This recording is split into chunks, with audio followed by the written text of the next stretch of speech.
सभी को प्रभु यीशु मसीह के नाम में जय मसीह की। प्रभु के नाम की महिमा हो और प्रभु आप सभी को आशीष करे।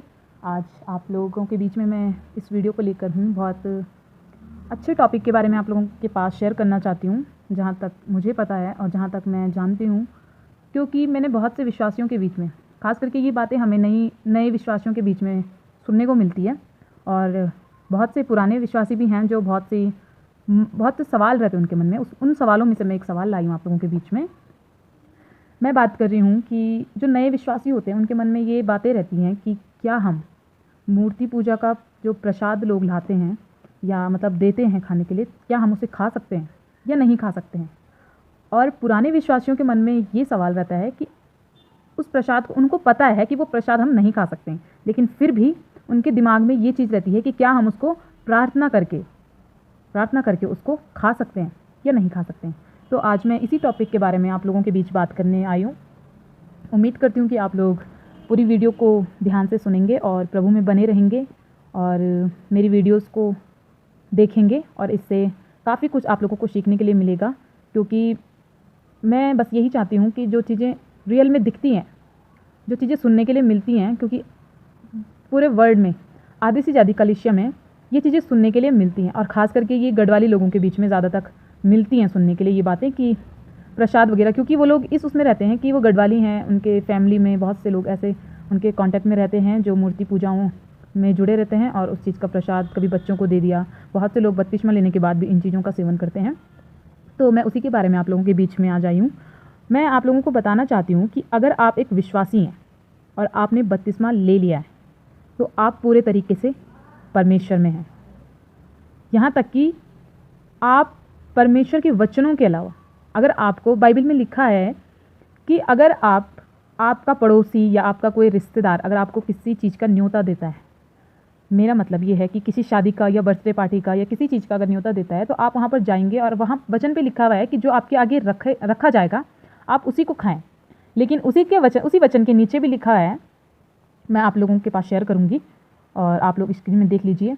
उसी के नीचे वचन में लिखा हुआ है कि अगर वो व्यक्ति आपको मूर्ति पूजा का प्रसाद वगैरह अगर आपको भोग वगैरह चढ़ा देता है अगर आपको खाने के लिए, तो आप उस चीज़ को वहीं पर ही छोड़ दीजिए। यानी कि आप उसका सेवन नहीं करेंगे, क्योंकि फिर वो वाली बात हो गई कि हाँ, मतलब हम परमेश्वर को भी खुश देखना चाहते हैं और मूर्ति पूजाओं पर भी विश्वास करते हैं उनको भी, और जो आपको ये प्रसाद वगैरह देता है आप उस व्यक्ति को भी खुश रखना चाहते हैं कि हाँ, हम उसमें हैं।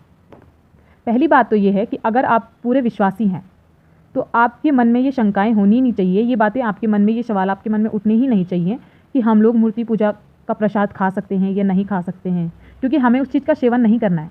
क्योंकि जब हम प्रभु में हैं और ख़ास करके जब हमने बपतिस्मा ले लिया है तो हम उस चीज़ को नहीं खाएंगे, क्योंकि प्रभु ने हमें अपने लहू से खरीद लिया है। और अगर उसने हमें खरीद लिया है तो फिर हम ये नहीं करेंगे ना कि इस तरफ भी चलेंगे और उस तरफ भी चलेंगे। कहते हैं ना, दो रास्ते चलो, तो फिर इंसान सही रास्ता नहीं चुन पाता है कि उसे कौन सा रास्ता चुनना है। आप प्रभु में बनिए, प्रभु की बाइबल वचनों को पढ़िए, प्रार्थना में बनिए।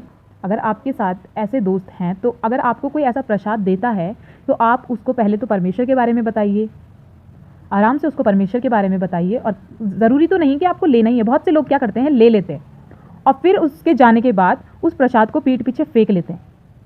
ये भी गलत है। आपको लेना ही नहीं है उसे हाथ में। या बहुत से लोग होते हैं कि यार हमने बपतिस्मा ले रखा है, हम अपने बच्चों को खिला देते हैं उसको। अरे भाई, आप लोग जहर की 2 बूंद पिए या पूरी बोतल पी लीजिए, जहर तो जहर ही होता है ना। तो इसी तरीके से अगर अब आप पाप छोटा सा करिए या बड़ा सा करिए, लेकिन परमेश्वर की नज़र में पाप ही होता है। बहुत से लोग करते हैं, खा लेते हैं, ले लेते हैं, खा लेते हैं। बहुत से लोग करते हैं, ले लेते हैं, अपने बच्चों को खिला लेते हैं। बट आपको इनमें से कुछ भी नहीं करना है, ना तो आपको लेना है और ना ही आपको अपने बच्चों को खिलाना है। आप डायरेक्टली अगर मना नहीं कर सकते उसे, तो आप पहले उसे बता दीजिए। बहुत से लोग डरते हैं बताने में कि हम विश्वासी हैं, हम मसीह पर विश्वास करते हैं, क्योंकि बहुत सी चीज़ें होती हैं। लेकिन आपको डरना नहीं है, आपको बताना है कि मैं प्रभु को विश्वास करती हूँ, मैं मसीह हूँ, मसीह लोगों में आती हूँ। तो आप डायरेक्ट उसको बता दीजिए कि मुझे नहीं खाना है या ऐसा नहीं करना है। पहले मुझे भी इन चीज़ों की वो होती थी कि बहुत से जगहों पर जाते थे तो टीका वगैरह लगाने का होता था, तो मैं तो टीका पहले से ही नहीं लगाती, तो मैं एकदम मना कर देती हूँ। अगर कोई पूछता है तो मैं बता देती हूँ कि हाँ भाई, मैं विश्वासी हूँ, मुझे नहीं लगाना है, इसमें ज़बरदस्ती कोई बात नहीं है। ज़बरदस्ती वाली कोई बात ही नहीं होती है उसमें। बस मैं आपको इतना ही कहना चाहती हूँ, क्योंकि अगर आप विश्वासी हैं ना, तो मुझे नहीं लगता है कि कोई विश्वासी दो जगह मन रखेगा, और ख़ास करके बपतिस्मा लेने वाला। मैंने अभी बपतिस्मा नहीं लिया है, लेकिन फिर भी मैं अपने आप को, जब तक मैं अपने आप बपतिस्मा लेती हूँ तब तक मैं अपने आप को इतना तैयार करना चाहती हूँ प्रभु यीशु मसीह में, कि मैं ज़्यादा से ज़्यादा लोगों को परमेश्वर के बारे में बताऊँ, मैं परमेश्वर को सुसमाचार लोगों तक पहुँचा सकूँ। अगर आपको एक दिन में एक रूटीन बना लीजिए, जैसे आप लोग सुबह उठते हैं, प्रेयर करते हैं, फिर नाश्ता करते हैं, फिर आप लोगों का हर चीज़ मतलब पूरे दिन का एक ये भी बना लीजिए कि हाँ, मुझे आज अपने एक फ्रेंड को अपने परमेश्वर के बारे में बताना है। चाहे मैं आधे घंटे बताऊं या मैं 10-15 मिनट बताऊं, लेकिन बताऊं। हो सकता है कि आपके इतने बताने से किसी के जीवन में बदलाव आ सकता है, किसी का जीवन बदल सकता है, अगर वो सच्चाई को जानता है। बहस करके नहीं, झगड़ा करके नहीं। हाँ, अगर कोई सुनने के लिए तैयार है तो आप सुनाइए उसे, लेकिन बहुत से लोग होते हैं कुछ सुनाने के लिए तैयार ही नहीं होते हैं। बहुत कम लोग ऐसे होते हैं जो सुना लेते हैं किसी को परमेश्वर के बारे में, परमेश्वर को सुसमाचार बांट लेते हैं। अगर आपको कहीं पर 5-10 लोग बैठे मिल रहे हैं, आपके फ्रेंड्स लोग, क्योंकि होता है ये चीज़ें, अगर आपको अन्य जाति के लोग अपने देवी देवताओं के बारे में अगर सुना रहे हैं कि हाँ वहाँ ऐसा हो रहा है, तो अगर आप 2 शब्द आप भी बता देंगे तो हो सकता है किसी का मन तो बदलेगा। 10-15 में से कम 2 का मन तो बदल ही सकता है ना। आप ये चीज़ लेकर चलिए कि हाँ, मुझे ये चीज़ बतानी है, ना कि आप उस चीज़ में ढल जाइए। आपका विश्वास, कहा है कि राई के दाने के बराबर भी अगर किसी का विश्वास है ना, तो प्रभु उसके जीवन को बदल देता है। बस मैं आप लोगों को इतना ही बताना चाहती हूँ। और प्लीज़ आप लोगों से उम्मीद है कि मूर्ति पूजाओं का सेवन ना करें। मैं किसी धर्म के बारे में बुराइयाँ नहीं कर रही हूँ, या मैं किसी धर्म की चुगली नहीं कर रही हूँ। बस मैं अपने विश्वासी भाई बहनों को इतना ही बताना चाहती हूँ कि अगर आपको कोई मूर्ति पूजा का प्रसाद वगैरह देता है, तो प्लीज़ ना तो आप उसको स्वीकार करिए, ना अपने घर में लाइए, और ना ही अपने बच्चों को खिलाइए, ना ही फेंकिए, क्योंकि उनका भी वो उसका सम्मान करते हैं। तो ये भी गलत है कि आप उसको लेकर फेंक दें। हमें कितना बुरा लगेगा अगर कोई हमारे सामने हमारे प्रभु का, अगर हम किसी को नया नियम देते हैं, दे दिया हमने, और वो पीठ के पीछे उसे कहीं फेंक दे, तो सोचो हमें कितना दुख लगेगा। तो इसीलिए हमें किसी का प्रसाद को फेंकना ही नहीं है। फेंकने से अच्छा तो ये है कि आप सामने पे मना कर दो किसी को कि भाई मुझे नहीं लेना है। बस इतना ही कहना चाहती हूँ आप लोगों से, और उम्मीद करती हूँ कि आप लोग इस वीडियो के द्वारा समझ चुके होंगे कि हम लोगों को मूर्ति पूजा का प्रसाद नहीं खाना है। मैं बार बार यही बात बोलूँगी, नहीं खाना है, नहीं खाना है, क्योंकि आप प्रभु में हैं। आप प्रभु के वचनों में चलिए।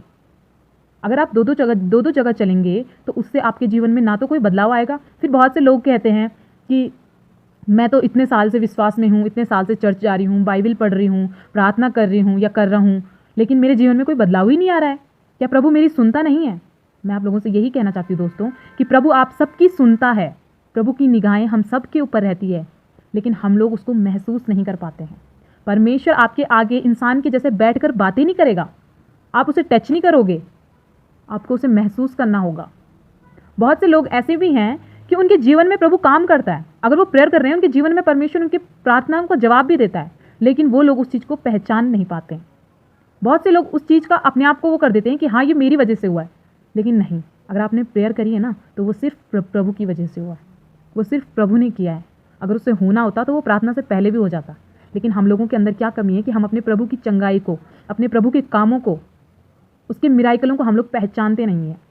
हम लोग उसको इग्नोर करते हैं।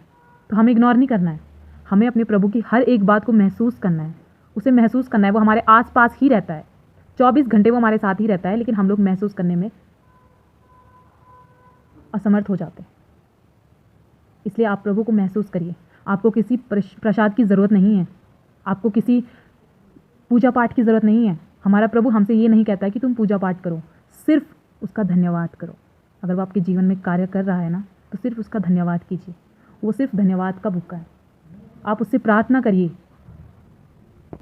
बस इतना ही मैं आप लोगों से कहना चाहती हूँ, और उम्मीद है कि इस वीडियो के द्वारा आप लोगों के जीवन में आप लोगों का सवाल का जवाब आप लोगों को मिल गया होगा। और अगर आप लोगों को मेरी वीडियो पसंद आती है, इससे आपको सीखने के लिए कुछ मिलता है, तो प्लीज़ मेरी वीडियोज़ को लाइक करिए और मेरे चैनल को सब्सक्राइब करिए।